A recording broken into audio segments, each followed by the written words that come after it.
Hello guys, welcome back to new video. Finally మనం ఎప్పటి నుంచో వెయిట్ చేస్తున్న యూఎస్ఏ వీసా వచ్చేసింది.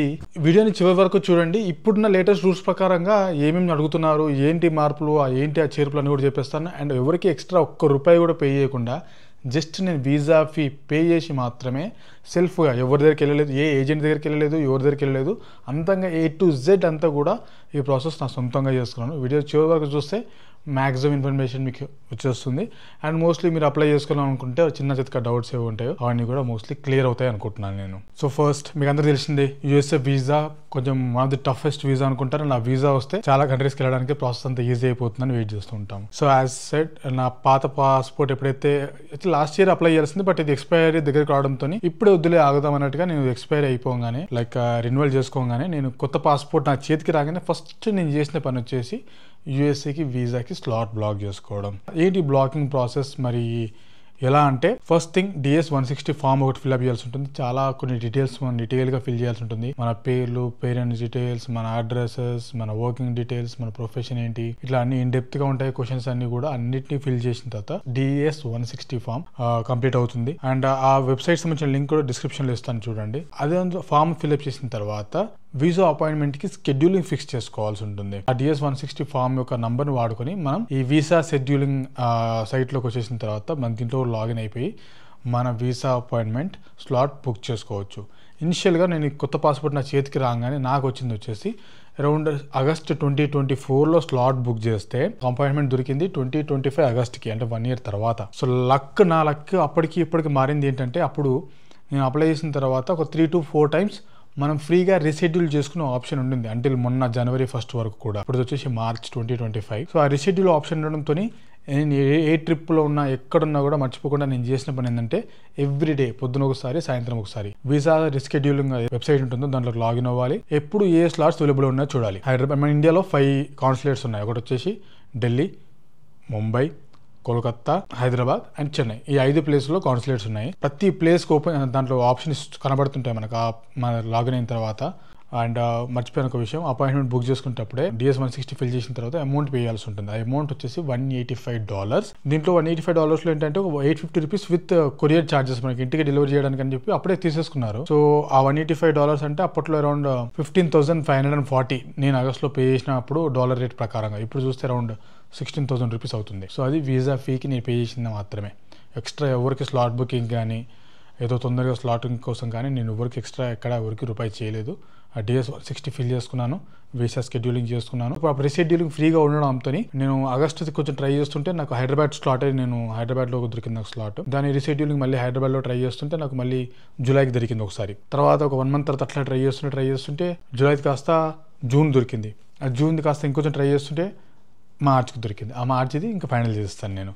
ఆ మార్చికి ఎట్లా దొరికిందంటే ఫిబ్రవరిలో 2 ఉంటాయి దీంట్లో. ఒకటి వచ్చేసి OFSC అపాయింట్మెంట్. అది వచ్చేసి OFSC అపాయింట్మెంట్ ఏంటంటే, అక్కడికి వెళ్ళిన తర్వాత మన బయోమెట్రిక్స్ ఇవ్వాల్సి ఉంటుంది, ఫింగర్స్వి అండ్ ఫోటో తీసుకుంటారు. ఈ OFSC ఎక్కడ ఉంటుందంటే మీకు ఇప్పుడు చూడండి. ఫైనల్లీ మనం ఎప్పటి నుంచో వెయిట్ చేస్తున్న US వీసా కోసం ప్రాసెస్ స్టార్ట్ చేసేస్తాను. మీరు వీడియోలో ముందు చూసినట్టుగా ఆల్రెడీ అపాయింట్మెంట్స్ అన్ని బుక్ అయిపోయినాయి. ఎప్పుడో బుక్ చేస్తే ఎప్పటికో వచ్చాయి. సో ఫస్ట్ ప్రాసెస్ ఏంటి అంటే, అపాయింట్మెంట్ తర్వాత బయోమెట్రిక్స్ ఉంటాయి. ఆ బయోమెట్రిక్స్కి యాజ్ ఆఫ్ నౌ నాకు ఇచ్చిన ఏరియా వచ్చేసి VFS వాళ్ళకి ఆఫీస్ ఉంటుంది ఇక్కడే, లైక్ హైదరాబాద్ సిటీ మెట్రో స్టేషన్లో. మీకు ఇచ్చిన డేట్స్కి లైక్ నాది వచ్చి అరౌండ్ మార్నింగ్ 8:30 స్లాట్, 8 o'clock వరకు రీచ్ అయితే సరిపోతుంది. జస్ట్ డాక్యుమెంట్స్ DS-160 ఫామ్ ఒకటి, మీ పాస్పోర్ట్ అండ్ అపాయింట్మెంట్ లెటర్, ఆ 3 ఉంటే చాలు. అది వచ్చేసిన తర్వాత లైక్ ఇక్కడ గలేరియా మాల్ ఉంటుంది, దాంట్లోనే పార్కింగ్ పెట్టేసి దాంట్లో వెళ్ళిపోయారు అనుకోండి మెట్రో స్టేషన్కి కాంకోర్స్లో ఉంటుంది. మీ అప్లికేషన్లో చూసుకోండి ఎక్కడ ఉంది అపాయింట్మెంట్ లొకేషన్ అని చెప్పేసి.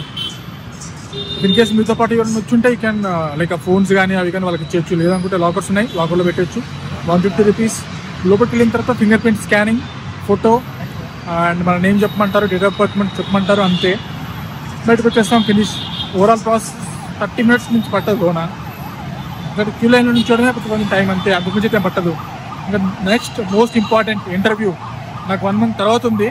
చూద్దాం ఎలా అవుతుందో అది. ఈ OFC ఏంటంటే లైక్ ఈ వీసా VFS వాళ్ళకి కానీ థర్డ్ పార్టీ వాళ్ళకి ఇచ్చేసి మన ఫొటోస్ కానీ బయోమెట్రిక్స్ తీసుకునే ఆప్షన్ ఇస్తున్నారు. నాకు తెలిసినంత వరకు హైదరాబాద్లో వచ్చిన వాళ్ళకి హైటెక్ సిటీలో రావచ్చు, చూడండి. మీ అడ్రస్ బేస్ చేసుకుని వెళ్ళండి. సో అది అయిపోయిన తర్వాత అది మీకు అపాయింట్మెంట్ దొరికే స్లాట్ అవైలబిలిటీని బట్టి కొంతమందికి నెక్స్ట్ డేకే ఇంటర్వ్యూ ఉండొచ్చు, కొంతమందికి 1 month తర్వాత ఉండొచ్చు, కొంతమంది 2 months తర్వాత. నాకు 1 month తర్వాత February 18th నా బయోమెట్రిక్స్ అయితే March 19th నా ఇంటర్వ్యూ ఉంది. ఒకటి వచ్చేసి బయోమెట్రిక్స్, రెండు వచ్చేసి ఇంటర్వ్యూ. ఈ ఇంటర్వ్యూ దాన్ని కౌన్సిలర్ అపాయింట్మెంట్ అంటారు. ఈ కౌన్సిలర్ అపాయింట్మెంట్కి వెళ్ళినప్పుడు మనకి ఇంటర్వ్యూ ఉంటుంది ఆఫీసర్తోని. హైదరాబాద్లో ఫైనాన్షియల్ డిస్ట్రిక్ట్లో ఉంది. నేను అప్పటికి వెళ్ళినప్పటికీ ఏం చేశానంటే నా 2 పాస్పోర్ట్స్ అండ్ కొన్ని చాలా డాక్యుమెంట్స్ తీసుకెళ్ళాను. లైక్ బ్యాంక్ స్టేట్మెంట్స్ కానీ, నా ఫైనాన్షియల్ ప్రూఫ్స్ కానీ, ఇలాంటివన్నీ తీసుకెళ్ళాను. అక్కడికి వెళ్ళిన తర్వాత ఫస్ట్ ఏంటంటే మన appointment letter, DS 160 form, passports ఇవి ఉంటే సరిపోతాయి మోస్ట్లీ. ఇవి కాకుండా మీరు ఏమేమి క్యారీ చేయాలో కూడా చెప్తాను. సో ఫస్ట్ అక్కడికి వెళ్ళిన తర్వాత పార్కింగ్ అక్కడ స్పేస్ లేదు ఎలాంటిది. ఫైనాన్షియల్ డిస్ట్రిక్ట్లో ఏదైతే US కాన్సులేట్ ఉందో అక్కడ ఎలాంటి పార్కింగ్ ఫెసిలిటీ లేదు, చూడండి, గుర్తుపెట్టుకోండి. సో మీతో పాటు ఎవరైనా తీసుకెళ్తే బయట అలాగంతా సీటింగ్ కూర్చోడానికి స్పేస్ ఉంది, అక్కడ కూర్చుంటారు. ఎవరైతే ఒక్కరు వెళ్తారో మీ ఫోన్లో అవి పెట్టుకోవడానికి లోపలికి క్యారీ చేయడానికి ఎలా లేదు కాబట్టి బయట జిరాక్స్ సెంటర్ ఉంది, అక్కడ చిన్న లాకర్ ఫెసిలిటీ ఉంది, పెట్టుకోవచ్చు. నా సజెషన్ ఇస్ మీతో పాటు ఎవరైనా తీసుకెళ్తే వాళ్ళు బయట కూర్చొని మీ వాల్యుబుల్స్ అన్ని వాళ్ళకి బయట ఇచ్చేసి మీరు లోపలికి వెళ్ళిపోతే అయిపోతుంది. సో బయట వాళ్ళు ఏంటంటే మీ passports and DS 160 form verify చేసి లోపలికి పంపించేస్తారు. First step. Second step security check ఉంటుంది. అది అయిపోయిన తర్వాత మళ్ళీ ఇంకా క్యూ లైన్లో డైరెక్ట్ మనం ఇంటర్వ్యూ చేసే ప్లేస్కి వెళ్ళిపోతాం. లైక్ లిటరలీ ఆ ఇంటర్వ్యూ చేసే ప్లేస్ ఎట్లుందంటే కౌంటర్స్ లైక్ 1 నుంచి 35 కౌంటర్స్ దాకా ఉన్నాయి. ఆ 35 కౌంటర్స్లో 1 నుంచి 15 వరకు ఖాళీగా ఉండవు, ఎవరు లేరు అంటే అక్కడ ఎవరు ఆఫీసర్స్ కూడా లేరు. 15 నుంచి 35 వరకు ఇంటర్వ్యూస్ నడుస్తున్నాయి కాన్స్టెంట్గా. ఒక్కొక్క బ్లాక్ లైక్ ఇదో ఇక్కడ నుంచి ఇక్కడ ఒక ఇంటర్వ్యూ జరుగుతుంటుంది, మళ్ళీ ఈ పక్కన ఒక బ్లాక్ ఉంటుంది, ఇక్కడ ఒక ఇంటర్వ్యూ, ఇక్కడ ఒక ప్రైవసీ గ్యాప్ లాగా ఉంటుంది, మళ్ళీ ఇక్కడ ఇంకొక ఇంటర్వ్యూ. అట్లా 15-20 మెంబర్స్కి కాన్స్టెంట్గా బ్యాక్ టు బ్యాక్ నడుస్తూనే ఉన్నాయి. నేను గమనించింది ఆయన యావరేజ్గా ఒకరికి 2 to 3 minutes మ్యాక్సిమం, నాకైతే 5 minutes వరకు నడిచింది. సో అక్కడికి వెళ్ళిన తర్వాత నేనేం చేశానంటే నా 2 పాస్పోర్ట్స్ యాజ్ ఇట్ ఈస్ ఇట్లున్నాయో అట్లా 2 ఇచ్చేసాను. నా ఓల్డ్ పాస్పోర్ట్, నా కొత్త పాస్పోర్ట్, 2 ఇట్లా గుడ్ మార్నింగ్ అని చెప్పిన తర్వాత నా 2 వీసా ఆఫీసర్కి, US సిటిజన్ ఉంటారు వాళ్ళు, హ్యాండ్ ఓవర్ చేసిన తర్వాత తను ఏం చేస్తారంటే నా old passport I don't want this అని చెప్పి బ్యాక్ ఇచ్చేసి కొత్త పాస్పోర్ట్ మాత్రమే తీసుకున్నాను. నేను ఎందుకు చెప్తున్నాను అంటే చాలామంది ఏం చేస్తారంటే మనం US వీసాకి అప్లై చేసేటప్పుడు నాకు కొంచెం ట్రావెల్ హిస్టరీ కావాలని చెప్పి వాళ్ళు వేరే కంట్రీస్కి వెళ్ళేసి కొంచెం ట్రావెల్ హిస్టరీ క్రియేట్ చేసుకుంటారు. నిజంగా వాళ్ళు మనం ట్రావెల్ హిస్టరీ చెక్ చేయాలనుకుంటే నా ట్రావెల్ హిస్టరీ అంతా దీంట్లోనే ఉంది, నా పాత పాస్పోర్ట్లో ఉంది. కొత్త పాస్పోర్ట్లో ఏం లేదు, ఒక Schengen visa, 2-3 stamps or 4 stamps ఉంటాయి మ్యాక్సిమం అంతే. నా ఓల్డ్ ట్రావెల్ హిస్టరీ అంతా లైక్ 2 షెంజన్ వీసాస్ ఉన్నాయి, జపాన్ వీసా అనే చాలా వీసాస్ అన్ని దీంట్లోనే ఉన్నాయి. ఇది చూస్తే కదా నా ట్రావెల్ హిస్టరీ వాళ్ళకి తెలిసేది. సో ఇది చూడనే లేదు. సో ఫస్ట్ ఇది మాత్రమే అడిగారు. ఓపెన్ చేసిన తర్వాత so what is the purpose of travel అంటే like I want to go to the, ఇంకా మన తెలుగులో చెప్పేస్తాను అంటే నేను సైట్ సీయింగ్కి వెళ్ళాలనుకుంటున్నాను అంటే.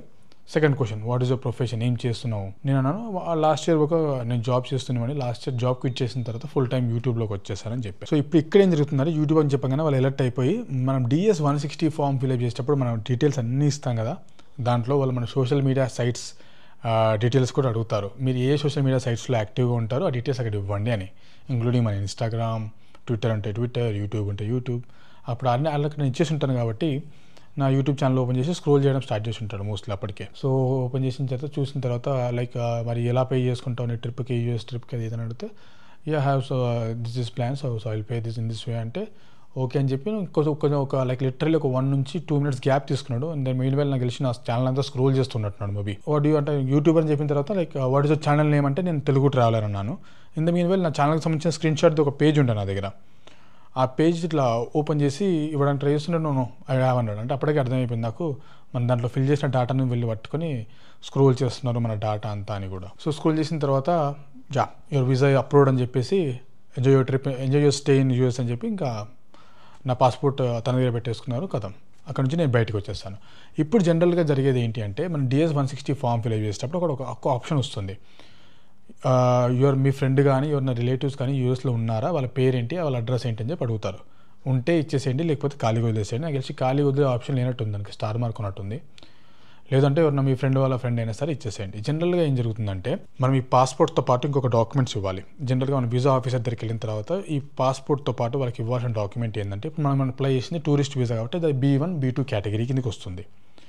ఆ పాస్పోర్ట్తో పాటు ఇవ్వాల్సింది ఏంటంటే ఇన్ కేస్ మీ కొడుకు ఆర్ మీ రిలేటివ్ అక్కడ ఎవరైనా ఉంటే వాళ్ళ సైడ్ నుంచి ఇన్విటేషన్ లెటర్ కానీ ఆర్ మీ blood relation son or daughter అక్కడ ఉంటే వాళ్ళ passport like xerox and visa and అలాంటివి వీటితో పాటు ఇస్తే కొంచెం స్ట్రాంగ్గా ఉంటుంది. ఇప్పుడు నేను పాస్పోర్ట్ తప్ప ఎలాంటి ఇన్విటేషన్ లెటర్ కానీ అండ్ ఎలాంటి నా ఫ్రెండ్ది కానీ పాస్పోర్ట్ కానీ ఇలాంటిది ఏం పెట్టలేదు. ఫామ్ ఫిల్అప్ చేసేటప్పుడు తేజాన్ నా ఫ్రెండ్ ఒకతను ఉన్నాడు, తన డీటెయిల్స్ ర్యాండమ్గా ఇచ్చేసాను.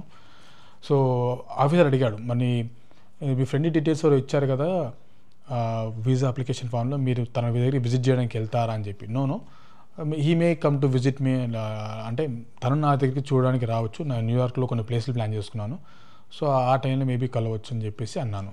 18th రోజున 19th రోజున ఇంటర్వ్యూ అయిపోతే 21st రోజుకి నా పాస్పోర్ట్ చేతిలోకి వచ్చేసిన తర్వాత నేనేం చేశానంటే DS-160 ఫామ్ ఫిల్అప్ చేసేటప్పుడు ప్రీమియం డెలివరీ ఆప్షన్ పెట్టుకున్నాను. ఇంకా మళ్ళీ వెళ్ళి కలెక్ట్ చేసుకోవడం ఎందుకు అంటే, దాంట్లో వాళ్ళు చూపించింది ఏంటంటే 850 rupees courier charges 850 rupees courier charges అని ఆల్రెడీ చూపించేశారు. అంటే దాంట్లో ఇంక్లూడ్ అయింది కదా అని అనుకున్నాను. బట్ ఇక డెలివరీ టైంలో మళ్ళీ 1200 రూపీస్ చూసుకున్నారు. బ్లూ డాట్ వాళ్ళకి ఇచ్చారు. మరి ఆ 1200 రూపీస్ దేనికి తీసుకున్నారో నాకు అర్థం కాలేదు. దానిపైన కూడా ఉంది, you need to collect the 1200 rupees well delivering the passport అని చెప్పేసి. నేను కొంచెం ఈ బ్యాక్ టు బ్యాక్ ట్రిప్స్ పనిలో పడి హడావిడిలో పడి అసలు పరిస్థితి దాన్ని పట్టించుకోలేదు. కానీ ఇదితో జరుగుతుంది ఇక్కడ. మేబీ నేనేమైనా రాంగ్గా చూసానా అప్పుడు, లేకపోతే ఈ 1200 అనేది అర్థం కాలేదు. ఇప్పుడు వీసాకి వచ్చేసరికి మరి మేమేం చేయాలి, అప్పటికి ఇప్పటికి ఏం మారాయి అంటే, ఇందాక చెప్పినట్టుగా చాలామంది ఏం చేస్తున్నారంటే ట్రావెల్ హిస్టరీ కోసం ట్రై చేస్తున్నారు. ట్రావెల్ హిస్టరీ అనేది నాకు తెలిసి పెద్ద మ్యాటర్ ఏం కాదు. వాళ్ళు మీ పాస్పోర్ట్స్ని పెద్దగా పట్టించుకోవట్లేదు కూడా. వాళ్ళు ఏం చూస్తున్నారు అంటే, మీరు ఎంతో కాన్ఫిడెంట్గా వాళ్ళు అడిగే క్వశ్చన్స్కి ఆన్సర్ చేస్తున్నారు.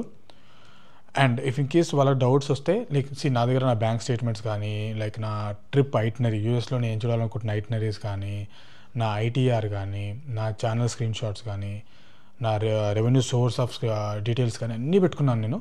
వాళ్ళు ఏవి అడగరు అన్లెస్ అంటిల్ వాళ్ళకి మీ మీద లైక్ ఏదైనా డౌట్ వచ్చి వారు మీ ఆన్సరింగ్ ఏదైనా చేస్తుంటే ఇంకా ఏదైనా సోన్స్ డాక్యుమెంట్ అని అడగచ్చు. అప్పుడు మీరు ప్రొవైడ్ చేయడానికి రెడీగా ఉండాలి. తప్పితే అన్లెస్ అంటిల్ ఇప్పుడున్న సిచ్యువేషన్లో నాకు తెలిసి అయితే పెద్దగా పని ఏం లేదు అనుకుంటున్నాను నేను. టు బి ఫ్రాంక్గా మాట్లాడాలంటే ఇప్పటివరకు నేను అప్లై చేసిన వీసాలో నాకు ఈజీ అనిపించింది US వీసానే.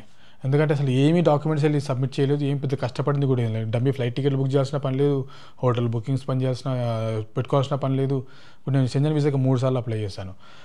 ITR, dummy flight tickets, hotel bookings, ఇన్సూరెన్స్లు, తోటకూర అని చెప్పి చాలా స్పెండ్ చేయాల్సి వస్తుంది. బట్ దీనికి నేను ఏమీ స్పెండ్ చేయలేదు. ఒక వీసా ఫీ కట్టిన అమౌంట్, కొరియర్ డెలివరీ ఛార్జెస్ తప్ప నేను ఎక్కడ ₹1 కూడా స్పెండ్ చేయలేదు. అండ్ ఇఫ్ ఇన్ కేస్ మీకు పాస్పోర్ట్ డిస్పాచ్ అయిపోయిన తర్వాత మీకు ఎంత ఫాస్ట్గా వస్తుందని తెలుసుకోవాలనుకుంటే ఏం చేస్తారంటే, మీ పాస్పోర్ట్కి వెనకాలనే ఇట్లా ఒక నెంబర్ కనిపిస్తుంది చూడండి, ఈ నెంబర్ దాంట్లో కూడా ఉంటుంది. ఆర్ మీ అపాయింట్మెంట్ లెటర్లోనే లైక్ DS-160 నెంబర్ కాకుండా దాని పక్కన ఉంటుంది UID అని చెప్పి, దాన్ని పెట్టేసుకుని బ్లూ డాట్లో వేబిల్ నెంబర్ కాకుండా రిఫరెన్స్ నెంబర్ ఉంటుంది కదా, అక్కడ ఎంటర్ చేసేయండి. ట్రాకింగ్ ఈజీ అయిపోతుంది.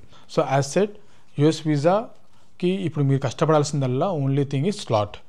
మరి మీరు ఫ్రీగా చేసేసుకున్నారు కదా స్లాట్ చేంజింగ్ 3 to 4 times. మరి ఇప్పుడు ఫ్రీగా లేదు అంటే, ఇప్పుడు ఫ్రీ ఆప్షన్ లేదు. బట్ ఆ రీషెడ్యూలింగ్కి నాకు తెలిసి ఇప్పుడు $10 to $20 ఏమో ఛార్జ్ చేస్తున్నట్టున్నారు చూడండి రీషెడ్యూలింగ్కి. ఇప్పుడు నాకు తెలిసి ఇప్పుడు దాన్ని బట్టి మినిమం DS-160 ఫామ్ ఫిల్అప్ చేసిన తర్వాత సబ్మిషన్ అపాయింట్మెంట్ బుక్ చేసుకున్న టైంకి మినిమం 1 నుంచి 1.5 year అయితే వెయిటింగ్ పీరియడ్ ఉంది. ఫస్ట్ మీరు ఏం చేయకుండా DS-160 ఫామ్ ఫిల్అప్ చేసేయండి. అపాయింట్మెంట్ మీరు దొరికిన టైంకి బ్లాక్ చేసేయండి. కొంచెం డైలీ 1-2 చూస్తూ ఉండండి. ఆ 1.5 year కాస్త మీరు ఏదైనా 8 monthsకో 7 monthsకో తగ్గించుకోగలుగుతున్నాను అనుకుంటే ఆ ఎక్స్ట్రా ఫీ కట్టైనా సరే తగ్గించేసుకోండి. సో అలా చేసుకోవడం the best way as of now చూస్తున్నట్టయితే. ఎందుకంటే ఇది వచ్చిందంటే 10 years B1 B2 10 years ఇస్తాడు వ్యాలిడిటీ. ఆ 10 yearsలో చాలా కంట్రీస్కి మనం వీసా లేకుంటే వెళ్ళొచ్చు. కొన్ని కంట్రీస్కి మన దగ్గర US వీసా ఉండడంతో ఈ వీసాకి ఎలిజిబిలిటీ అవ్వడం, ఇలాంటి వాటితో చాలా అమౌంట్ కూడా సేవ్ చేయొచ్చు. ఫర్ ఎగ్జాంపుల్ చిన్న ఎగ్జాంపుల్ చెప్పిన, ఇప్పుడు నేను దుబాయ్ వెళ్ళాలనుకుంటున్నాను, UAE. దాని వీసా అప్లై చేయాలంటే ఇప్పుడు నాకు ఇంచుమించు ఇన్సూరెన్స్లో అవి కలిపితే 7,000 రూపీస్ పెట్టుకోండి. UAE visa cost 7,000 rupees. అదే ఇప్పుడు నా దగ్గర US వీసా ఉందనుకోండి, వీసా ఆన్ అరైవల్కి నేను ఎలిజిబిలిటీ పొందుతాను దుబాయ్కి. అప్పుడు దాని కాస్ట్ ఎంత 2,500 నుంచి 3,000 రూపీసే.